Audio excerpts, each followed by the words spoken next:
Was there a winner from US President Donald Trump's trip to China? If so, was it China? The White House insists Trump achieved what he set out to do. But there was little progress on geopolitics and few big business deals. So where does that leave us? Send us your questions and comments. I'll put them to our guests. First of all, DW's Chief International Editor, Richard Walker, who's with us. Following the flattery and theatrics, we'll also be bringing in Cathryn Clüver Ashbrook from the Bertelsmann Foundation here in Berlin. She is a political analyst. We'll also rope in our correspondent in Taiwan, Rik Glauert, who's been out on the streets gauging the mood for us.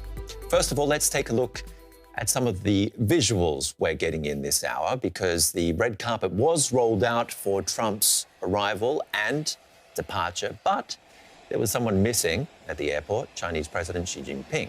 He was missing both times. Richard, what does that tell us? Yeah, I don't think that's a big deal, Ben. That would be very unusual for Xi Jinping to either greet Trump at the airport or send him off. But I think, clearly the pageantry of this whole visit, all of the kind of the pomp and circumstance, has been very striking, and it certainly touches a nerve with Trump. He loves it. And there was an interview that he did with Fox News with Sean Hannity after the first day of these meetings, and he talked about that, about how warm he felt the welcome was, and that this was all an indication of how much respect the United States is now held in his eyes compared to under previous presidents. But of course, a critic might look at it the other way around, and it merely goes to kind of prove how receptive Donald Trump is to flattery, when on a visit like this. But I think you have to look at the flattery kind of taking place in two directions here as well, though, because we saw on the first day when they had their opening remarks to each other, Xi Jinping and Donald Trump, it was Trump flattering Xi. He was saying, "You're a great leader, and people don't like it when I say that, but I'm going to say it anyway."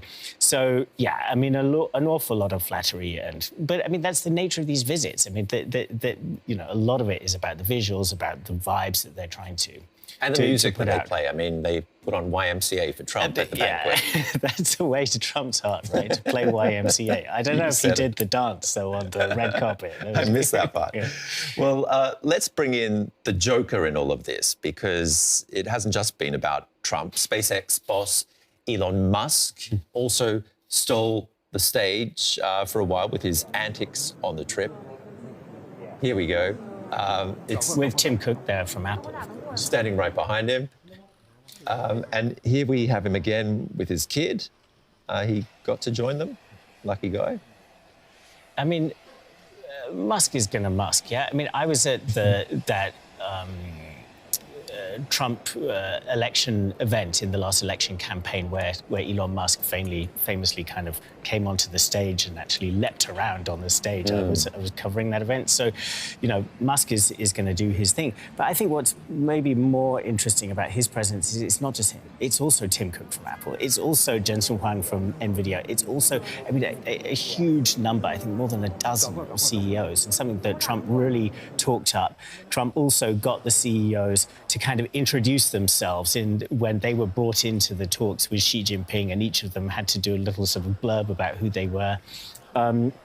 And it's striking because, if you're a president or a leader of a country and you go on a trip like this, it sends a real message if you bring a bunch of CEOs with you compared to if you don't. And this is almost like German behavior. So Angela Merkel, over her many years as Chancellor, VW's boss with her, she would take a huge bunch of CEOs with her, and this was all about essentially treating a diplomatic visit as a sort of business exercise, sort of marketing bazaar. And Friedrich Merz also did that recently, so the current Chancellor, and quite often there's a fair bit of criticism for this, because it.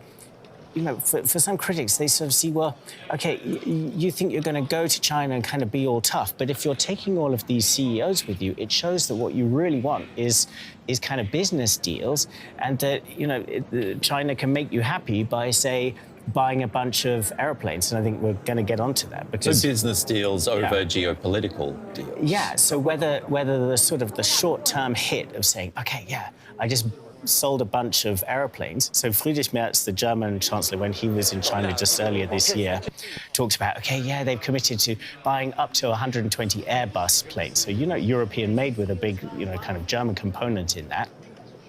Well, Donald Trump has been saying, yeah, they've agreed to buy 200 Boeings, and Merz may not be too unhappy with that. Little Merz gets 120, the US president gets 200. In fact, Boeing shares sank after that because there'd been speculation of actually 500. So, maybe it wasn't so great.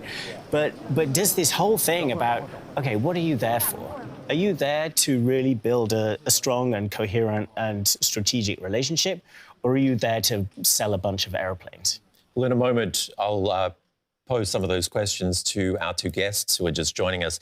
But let's see what Trump has been saying about all of this. He's been sharing the spotlight with Musk, as I mentioned, and in a power play with Xi. But let's listen to his assessment of the trip. We've made some fantastic trade deals, great for both countries. He's a man I respect greatly, become really a friend. We've known each other now 11 years, almost 12 years, that's a long time. We did discuss Iran. We feel very similar to Iran. We want that to end. We don't want them to have a nuclear weapon. We want the straits open. We're closing it now. They closed it, and we closed it on top of them. But we want the straits open. And we want them to get President Xi would like to see a deal made. He would like to see a deal made. And he did offer, he said, if I can be of any help at all, I would like to be of help. Because, he did say that. Yeah, he did say that. And look, anybody that buys that much oil has obviously got some kind of a relationship with him. But he said, I would love to be of help. If I can be of any help whatsoever, he'd like to see the Hormuz Strait open. He said, if I could be of any help whatsoever, I would like to help. Okay, let's go through all of these geopolitics and business deals one by one and bring in our guest, Cathryn Clüver. Jones, you have been following all of this, of course, as well. Cathryn, what's your take, first of all, on Iran? Because we were wanting to know about these weapon supplies from China. We're also wanting to know if the Strait of Hormuz is going to open for global trade, if things are going to get more expensive on top of rising prices that the rest of the world has been dealing with. What's your take on Iran, first of all? Well, we got no public reassurances that the situation that you just described is going to change in the nearest future because, and this is the interesting thing, before Donald Trump packed up and took all the CEOs to China, the United States had issued sanctions on China precisely for offering targeting information, for offering intelligence information to Iran. And while that was a topic, you realize that in any of the public statements, and you just played the clip from the president saying there's an interest in Iran not having nuclear weapons, but nothing further than that. So it either seems that there is an impasse of negotiation still on that kind of sanctions relief toward China, so that there's an ongoing process that needs to be in the offing, but nothing concrete offered by the Chinese at this point. So as far as we know and can read from public statements and from some of the behind the scenes dynamics, we're still at a total, a situation that rivaled the one that they had before they got there, only with the potential shift that China has some interest in having those sanctions lifted from the U.S. side, and that the China hawks in the U.S. administration wanted to pull their elbows out and make a statement. But you've had factually very little progress on opening the Strait of Hormuz, easing tension for particularly the U.S. Asian trading partners who are frankly suffering the most from the fact that they cannot get their hands on regular deliveries through the Strait of Hormuz, but most specifically get their hands on fossil fuels. Richard, progress or little progress on Iran? Yeah, well, I mean, the Americans are claiming progress. with those statements from Trump, and also, one of the official readouts from the Americans, claiming that China opposes the militarization of the Strait of Hormuz, opposes any effort by the Iranians to charge a toll for using it, and even sort of expressing interest in buying American oil in order to avoid or reduce dependency on oil coming through the Strait of Hormuz. I mean, all of that in the readout from the Americans. Nothing, stumm, from the Chinese. So as Catherine indicated there. So I think it file this under remain to be seen. And we're going to end today's conversation, I think, with loads of question marks about what happens next. We just don't know yet, really, what has been said. But I think it is striking also what Catherine referred to. And I was also speaking to an interviewee just earlier this week about this fact that, the US State Department very recently imposed sanctions on a bunch of Chinese entities for supposedly or allegedly providing targeting information to the Iranians to help them target Americans in the Strait of Hormuz. So it's telling about this relationship. I mean, imagine any other country did that. Trump would be, fire and fury, yeah? But this is China doing this. And he's, there's no mention of it in his comments. Interesting. So it kind of shows that just to what extent the power has started to equalize between these powers. That Trump is not afraid to bully an awful lot of countries, but when presented with the Chinese president, he's all kind of sweetness and light. Cathryn Clüver Ashbrook, sorry, I introduced you incorrectly earlier. I want to get you to answer this viewer question that's just popped up because it relates to what Richard was just saying. Are Trump and Xi really frenemies? Well, Donald Trump would like a very personal and cozy relationship with Xi, and that is not what all of his administration wants, rightly so. I mean, we've seen sort of a ricocheting, between the two leaders, but then also between the two countries, depending on who Donald Trump's closest advisors are and how much they can get him to focus on the actual threat that China poses. We've seen the relationship started in some respects with a reset in 2017. Then both of them started a massive trade war with with extremely deep impact on particularly American agriculture, such that the American government had to come in and effectively save that entire sector. By the way, is doing the same thing now, but for domestic policy reasons, in part because, of course, all this relates, including the U.S. policy toward the Western Hemisphere, toward Argentina, which had effects on soybeans and that relationship between the United States and China. But that being said, this is a president who desperately wants a good and formalized relationship with the People's Republic of China. When China, in fact, in many respects, and you talked about the tech CEOs that went with him on that trip, has been sort of leading the United States along by the nose, doing and following its strategic plans to a T. So the military buildup, the buildup of its Navy, the capacity building in AI in a much more, let's say, diffused into the economy in a much more effective way than the United States has done with its own AI sector. Its entire focus, rightly, in this summit on Taiwan. So one leaves with the impression, specifically when one looks at the two declarations that sort of generally came out the day before the summit formally ended, where the Chinese doubled down on the Taiwan piece, with this idea of conditionality, that the Chinese are indicating, look, you want some accommodation between us two superpowers, you can have it for the price of Taiwan. And I think that is a very dangerous message, which I'm not sure the president has fully picked up on himself. The China hawks in Washington, however, will use this to continue to broaden their influence around the president, because that has been a fundamental shift. Project 2025 and coming into this administration, we had the China hawks in the U.S. administration exceptionally loud, saying, look, you have to take the China threat head on, and the competition has to be the framing context in which the relationship is set up and continued. But the White House and the executive, and this is where we get to those domestic policy challenges and changes, frankly, the executive and Trump himself has wanted an accommodation with Xi in part because he greatly admires what the Chinese leader has been able to do within its country. And Xi Jinping did the right diplomatic thing. He flattered him on MAGA. He flattered him on that direction. He likened it to what Xi has been able to do over the consequential 5-year plans in his country. That will have impressed the president and will have given him the idea that he too, in his assumption of authoritarian powers in the United States, is on the right track. Xi Jinping is very clever, is a very clever diplomatic operative, and in that sense has outclassed the American president. We're live on TV, on YouTube, and now on TikTok too.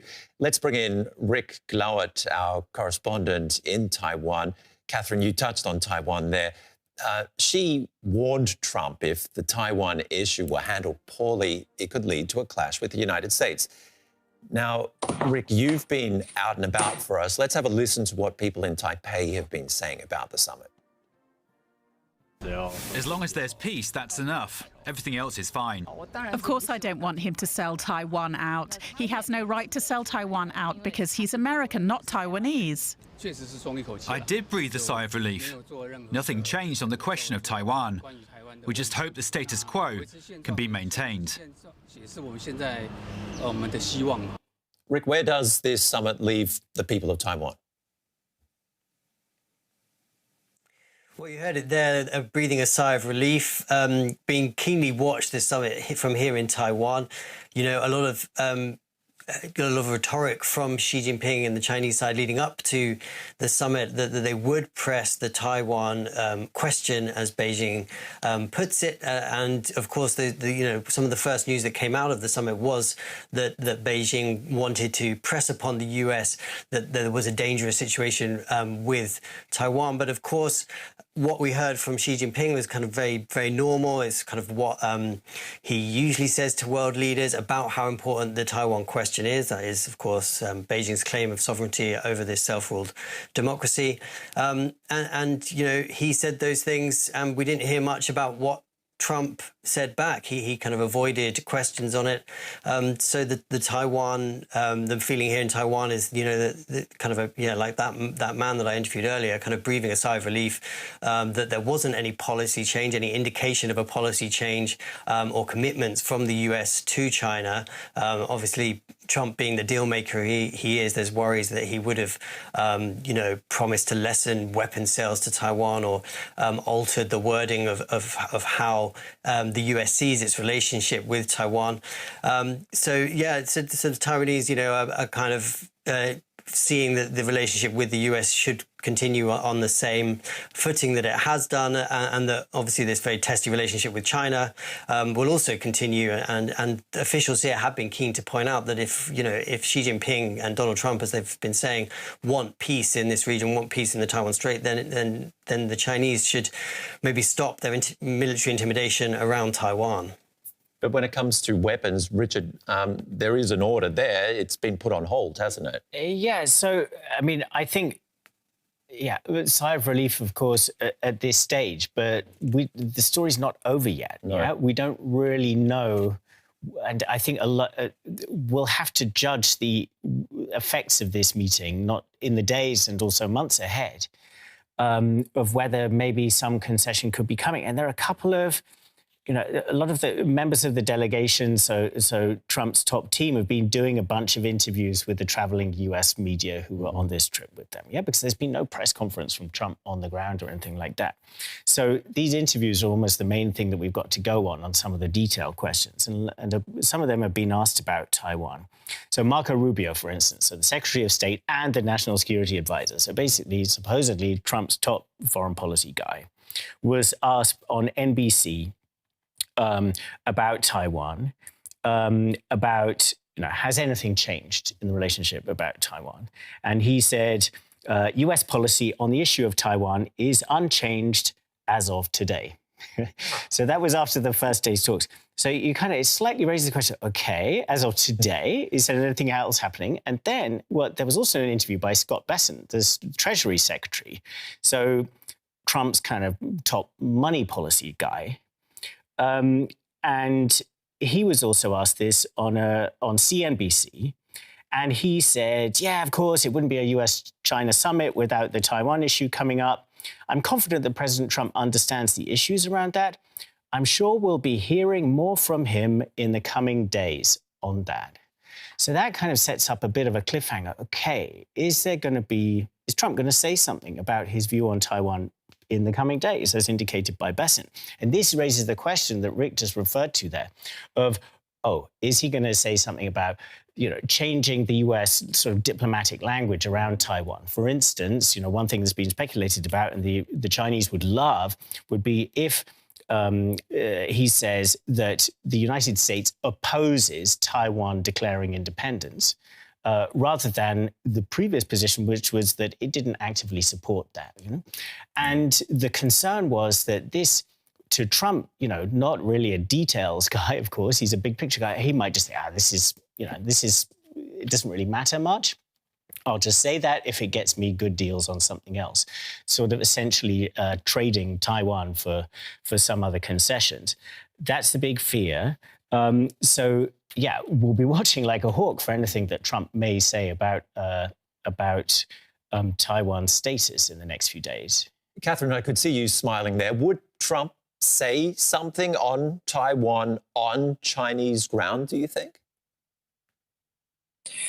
Oh, no, I don't think he would have done that, because that would have made for very difficult conversations with some of his the China hawks at home. I do think that what Richard has mapped out is there is a likelihood there. And this is always with this administration, you have to see the domestic policy bind that Donald Trump is in, or the domestic political situation that this president is in, and link it to his international and diplomatic actions. The truth of the matter is this president has broken off a war with his ally Israel in Iran that is deeply ricocheting and having massive effects in the American economy. Before he got on the plane, he said he didn't care about Americans' personal finances, their financial situation. That was another blow to an already injured domestic situation. And I think Richard was pointing out, potentially, if China, and again, we didn't hear any of this publicly, but if China were really able to elbow down on Iran to make shifts in the Strait of Hormuz such that this war, for Trump's purposes, could end overnight, the Strait of Hormuz would be open, because now we know that that is the fundamental focus. Even though the president keeps doubling down on the nuclear weapons piece, yes, that would need to be continually negotiated, likely to get to something like the original Iran deal. But if he had that sort of alleviation for a domestic audience, would he sacrifice, if you will, would he wage Taiwan's future on that question? This is a president who is historically squeezed at home. You have never seen numbers in terms of popularity, but also in terms of trust, credibility, mental acuity. This president is facing a very tough road to November, and so is his party. And that kind of pressure in this domestic situation might lead to something where he certainly wouldn't say anything on Chinese territory, but if that is something that China could show to be getting done, Trump might be more apt, more inclined to say something that could fundamentally alter the security of the Taiwanese. And that is something, I think, of great concern that we have to watch with great minutiae, frankly. The individual sentences, the half sentences, the moves by both sides, that is an option that I could see, because fundamentally Donald Trump, as we learned in the Ukraine war, does not care much about people who are further afield and are not his domestic electorate. Richard? Yeah, I mean, should we talk about weapons for a second as well, Ben? Because as you just mentioned, there's another kind of cliffhanger set up now, which is that so the Trump administration approved a very big arms deal for Taiwan at the end of last year. And that was, in fact, the biggest ever. So this was taken, as a very strong signal of support of Taiwan. The Chinese hate this. They always say, you shouldn't be selling arms to Taiwan at all, because this is our territory. How are you selling arms to part of our territory? But the US has a long-standing commitment coming from congressional legislation that it will provide Taiwan with the tools to defend itself. There's a new package that has been put together but has not yet been approved. And this is supposed to be even larger, so $14 billion or so is that's the word. And this has just been kind of kept kind of quiet and on the sidelines leading up to this summit. We heard in that warning that we referred to earlier that Xi Jinping essentially said to Trump that handled the Taiwan issue has to be handled properly, and if it isn't, then there could be conflict and our relationship will be in great jeopardy. So implicitly, if you keep selling arms, that is not handling this relationship properly. So that's the question. That's the cliffhanger. Does Trump go back and approve that arms deal? Or does it get sliced and diced? Does it get smaller? Does it kind of like... Or is it released in installments? Yeah. So what happens with that arms deal? If that arms deal goes ahead, then there would be a real sigh of relief in Taiwan, I think. And it would be great to hear Rik on this. But if that gets toned down in some way, then that would also be an indication that Trump is backing off on Taiwan compared to, say, just a few months ago. And yeah, I think that would be a pretty significant concern, not just for Taiwan, but also it would worry US allies in Asia about whether a US commitment to them could also start to shake. Rik, your take? Yeah, well, I think we'll all be looking towards their next meet in September. And obviously, yeah, that big weapon sale hangs over what will happen next. I mean, the Taiwanese quite often, especially into this second Trump presidency, they've been saying, don't listen to what he says. Let's see what America does. And they often flag that there is sort of strong bipartisan support for the US, for Taiwan in the US. It's Congress that passed that big weapons package, and that's being weighted in the executive branch. But yeah, it's really a question of how Trump will approach it. I mean, we do see that these big summits, there's obviously quite a lot of, he needs to play carefully around them. Weapons sales like this will obviously often be kind of postponed until after summits so as not to disrupt things.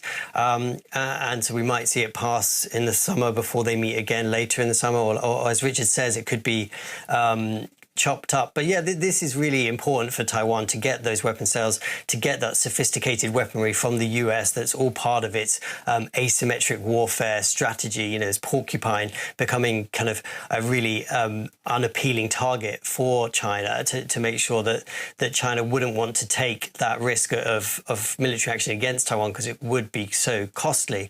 But people in Taiwan, particularly officials, lawmakers that I've been speaking to, they do say that there is always this what they call a rock solid agreement with the US, that this is a really good fundamental relationship. There is support, a lot of support in the US, and that's what it's based on, not just one president and what he says and what he decides on things like weapon sales.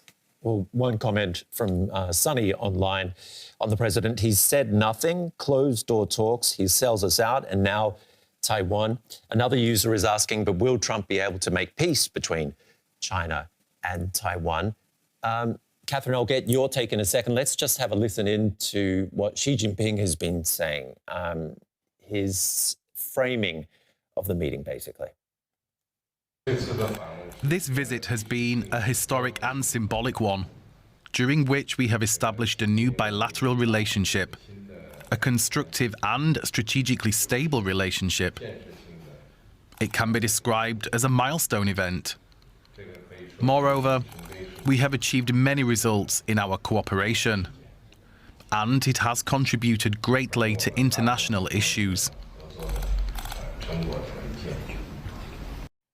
Cathryn, can you put that into context for us? Well, I think this is smoothing over the waters for the moment by the Chinese head of state. I think that's exactly right. I think the Taiwan question remains so pernicious for all the things that we've just heard on the weapon sale piece, but also because it depends fundamentally on who surrounds the president in Washington. We saw this both with the decision to remove 5,000 troops from Germany. We saw this with the go-ahead on the Iran war. If you do not have expertise in the room that are able to map out the consequences, that are able to do it in a way that they have the president's ear, then I worry that in a situation by the time we get to the White House visit in September, that things could be moving underfoot in a way that is not good, as Richard mapped out, for the U.S. allies in Asia Pacific, that is fundamentally not good ultimately for the stabilization, potential stabilization between China and the United States. But the president may have been sold on the idea that that is, in fact, a relief valve for all the other concerns that will be driving him with just 6 weeks to go ahead of the midterm election. So those are worries that stay imminent because there is a face-off internal to the U.S. Basically domestic policy world between both the China hawks and the Pentagon and as parts of the NSC. And that's why you get, by the way, such milquetoast statements by the Secretary of State, because the direction is not clear. And there is an open battle between those two lines on China within the U.S. domestic arena. So those things continue to worry me greatly. It continues to worry me that we've seen very little movement on chip sales, that basically the Chinese said, look, we can do this. We can continue to do this without you. We've seen very little relief on the big agricultural questions. We've seen beyond Boeing, not actually that much movement on the open trade portfolios. So those are things that continue and will continue to keep many of us up at night in terms of indicators of where this relationship really is. September will be, I think, in that respect, a much more pivotal summit because of the domestic constraints on both sides. They will shape so much more of what does or doesn't get done in September. But Richard is right. The fundamental readout of where the direction of travel is won't happen until the next sort of 4 to 6 weeks, when we'll get a better indication of who, particularly in the United States, is winning the battle for the president's ear. Cathryn Clüver Ashbrook, I hope you get some sleep tonight. Thank you very much for joining our live stream here on DW. It's been a pleasure. Thanks much. And let's talk more about the relationship between the US and China. I think some of the readouts that have been coming out, Richard, have been really interesting. Yeah, I mean, let's pick up on what Catherine was just talking about there, and this soundbite that we heard from Xi Jinping, because I mean, I think, as Catherine mentioned earlier, the communication from the Chinese side is often very disciplined. I mean, the absolute opposite of Donald Trump. Of course, Donald Trump is, even by American presidential standards, very much a kind of somebody who freestyles in communication. The Chinese do not, yeah? And in the readout from the first day of the talks, pretty much the same phrasing was used as we just heard from Xi Jinping in that closing meeting, and saying that I have agreed with President Trump on a new vision of building a constructive US-China relationship of strategic stability. Yeah. And this will provide strategic guidance for China-US relations over the next 3 years and beyond. So framing this idea that they have come to some kind of fundamental conclusions and agreements together about how to have a strategic stability in this relationship. And I think, we did not hear that from the US readouts. So we don't know whether the US really would sign up to such a thing, and how is this defined? So strategic stability, this term is often used when you're talking about, in fact, nuclear weapons, for instance, that you want to have strategic nuclear forces, so the main nuclear weapons on each side. You need to have a degree of stability in the relationship between the two countries and the types of forces that each have, that you don't end up in situations that could lead to instability and potentially conflict. Now, the United States has asked China to hold talks about nuclear weapons for many years now. Donald Trump himself has asked for that for many years. The Chinese stonewall on that. So it seems that it's not that the Chinese are offering. And it seems to be essentially their own interpretation of, OK, what is this a strategically stable relationship? And there, I think we are talking about things like Taiwan and their understanding of how trade should take place. So I think, for me, it's going to be interesting. And some of the China watchers out there have been talking about this. that Xi Jinping may be claiming here that there's been a kind of an eye-to-eye between him and Donald Trump about matters, including Taiwan or other things. And then if Trump then takes steps in the next few months, which they see as veering away from such an apparent agreement, for instance, providing those weapons to Taiwan, or not making some statement on Taiwan, or imposing further limitations potentially on high-tech goods provided to China, then they would see this supposed agreement on strategic stability as having been breached and then take their own actions. So I think they're setting up a little bit, it looks like they may be setting up a little bit of a test for how Donald Trump acts in the coming months. So I think, again, back to this kind of a slight kind of cliffhanger feeling that what happens between now and that next summit is really going to be very important. Have those arms sales happened? Any language change on Taiwan? Any more technological impositions? Any improvement in the trade relationship? And if the Chinese feel that Trump has transgressed on any of those things, then maybe that visit doesn't happen. Rick, a viewer is asking, do you think worldwide pressure deters China from using force against Taiwan? Yeah, I think more and more the way that the world is looking at these geopolitical hotspots is having an effect on how they're managed, right? I mean, that's one thing that a lot of people have been talking about in terms of Taiwan, that we are coming to understand how much conflicts in anywhere in the world affect all of us, right? We saw that with Russia's full-scale invasion of Ukraine and how that bumped up energy prices. And we've seen how the conflict in Iran has really disrupted the fuel and energy flowing from the Middle East. And it's having a massive impact around the world on economies, and particularly in places of East Asia and Southeast Asia. And Taiwan and other policymakers around the world have been really keen to point out that, you know, the Taiwan Strait is another one of those flashpoints, and that it would have a massive impact on the world. You know, Taiwan is the world's biggest producer of the most sophisticated semiconductors. It's an integral part of the global technology supply chain. So, you know, when people are thinking about what China's move on Taiwan might look like, not just necessarily a full-scale invasion, but blockades or isolating Taiwan in certain ways, this is going to have an impact on the whole world. And I also think, yeah, you know, countries around the world speaking up for Taiwan, not giving into China's narrative does have an impact, because, you know, every time that China convinces someone, convinces an international organization, convinces a country to change their rhetoric, to change the way that they talk about the Taiwan question, to deny Taiwan voice on the world stage, to chip away at Taiwan's sovereignty, that plays into China's hands. And I think that's why it's so important. You know, this is what's at stake here with this summit, and why we've all been so closely watching how Trump refers to Taiwan, or how that relationship might change, how that wording might change, because, you know, how the world talks about China and Taiwan really affects what China thinks it can get away with. Kasi Dankasi writes here, Xi is playing geopolitical Go while Trump plays checkers.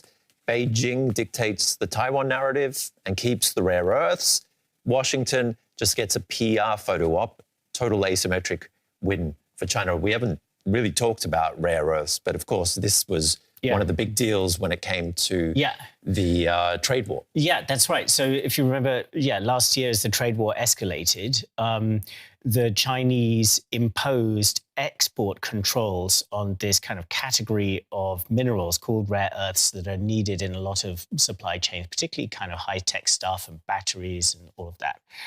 And they impose those. And I mean, some commentators called this the kind of nuclear weapon of trade, that suddenly producers of, you know, EVs in Germany or other high-tech equipment in the US or wherever were suddenly left with, oh my goodness, we can't get these very small quantities of these essential minerals. If we don't get them soon, then we're going to be really in trouble. Even chips used in the military. Well, I mean, there are a lot of military applications for rare earths as well. So absolutely very important.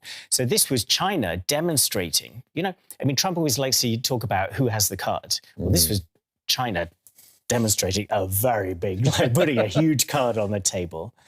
And he got Trump to back off, So that's when they kind of had their truce in the trade war, which has held pretty much since then. And the indications from this meeting are that both sides want it to at least hold. No signals so far that there's going to be a major change, although they're both talking about trade. But I think that was mixing more metaphors here, but yeah, it was a bit of a bombshell last year, and it shocked the Americans. It shocked the Europeans and other countries too that were also dependent on these things. They're all now scrambling to try to get alternative suppliers of rare earths. You've had deals with Canada, with Australia, with other producing countries to try to remove that vulnerability. But this was China showing we have a huge card to play on the level of the kind of sanctions that the United States has obviously been able to play over the decades. And I think this is part of the sort of the process of the equalization of power between these two superpowers, that China is getting closer and closer to the level of power that the United States for recent decades has been able to wield by itself. A lot of commentators online have been talking about major power coexistence between China and the US, and others concerned about the two of them divvying up the world, the globe, to suit themselves. Well, kind of a G2 is sometimes been talked about. Trump has even used that expression himself. Obviously, if they did manage to get on in a friendly way, if it does remain all smiles, then it does start to look like a G2. Obviously, there are all sorts of theories about what is happening at the moment. A lot of people say we're going into a multipolar period. A lot of people say, no, the rivalry between the US and China is so dominating that it really is basically a bipolar world with a bunch of kind of middle powers just on the fringes.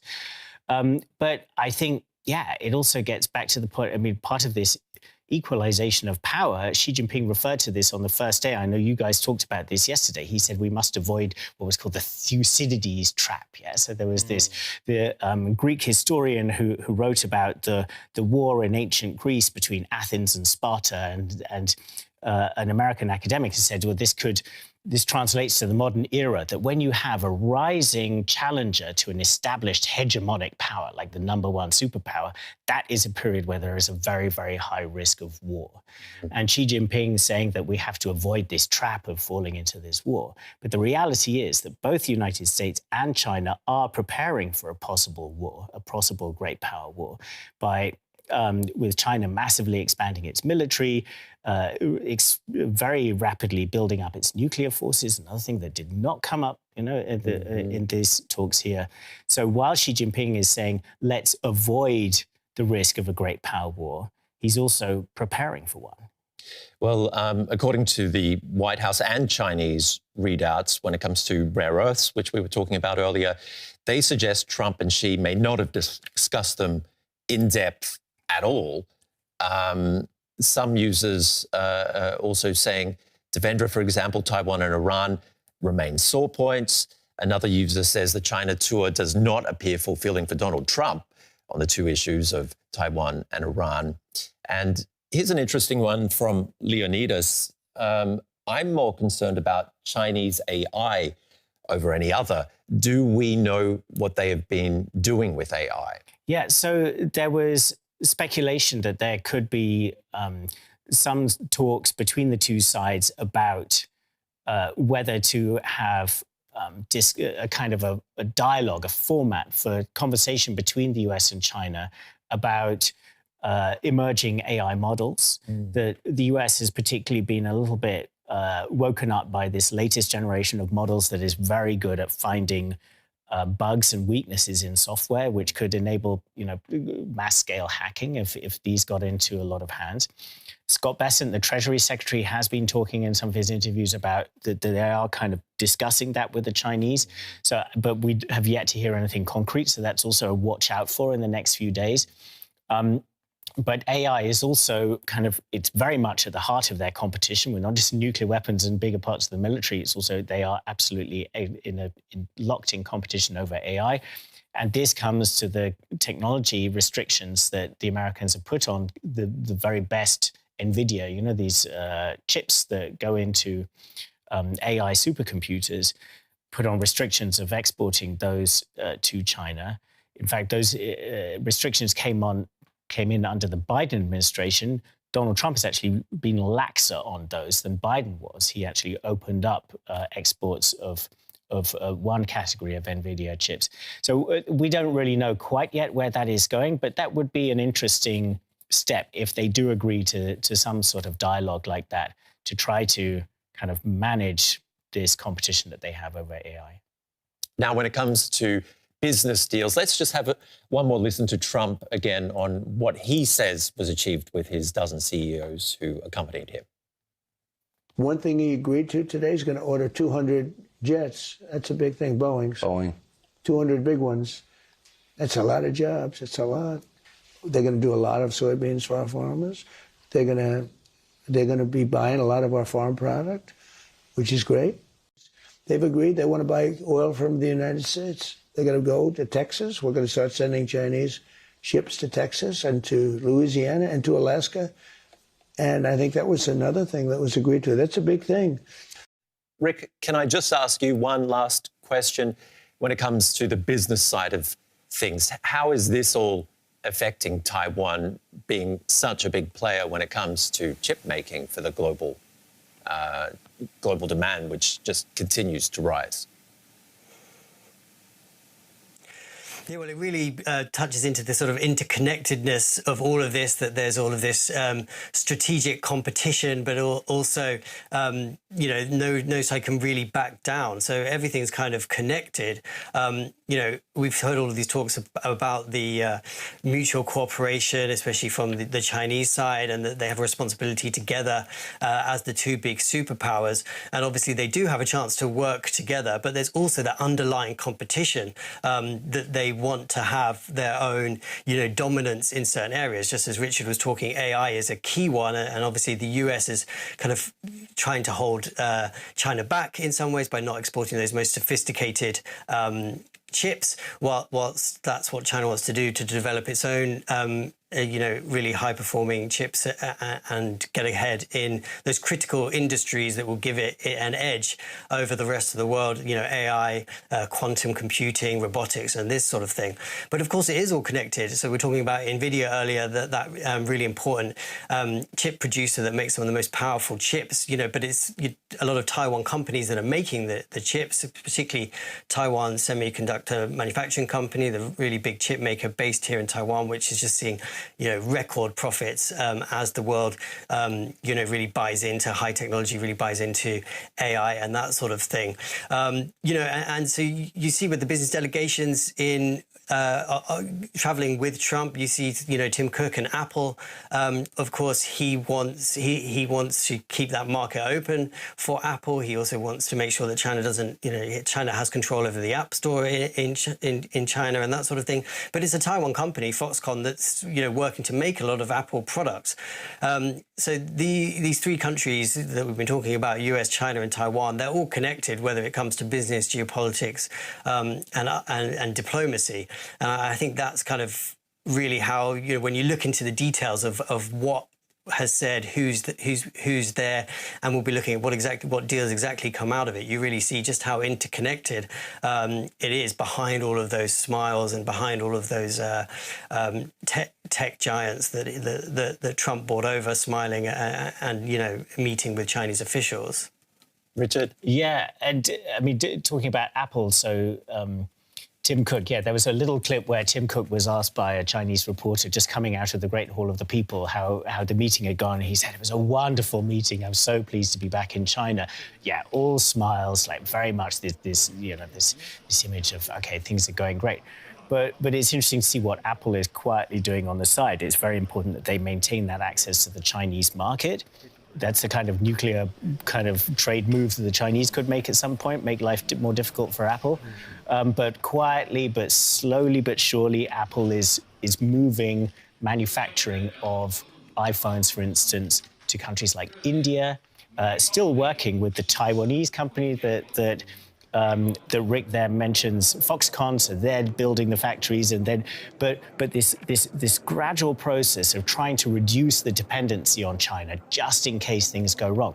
At the same time, also, Apple, it's been reported recently, is having conversations with Samsung and Intel So Korean and American chip manufacturers respectively to potentially make the chips for their phones and computers outside Taiwan as well, so an alternative to TSMC. So all sorts of kind of maneuvers going on behind those smiles. And all the while, a question mark over more Chinese investment in the US. I mean, the US was meant to be decoupling, but now a potential board of investment is being set up for non-strategic and non-sensitive areas. But Richard, we're going to have to wrap it up there. I just wanted to mention one more viewer comment on Musk, who was trying to steal the show possibly from Trump during this visit.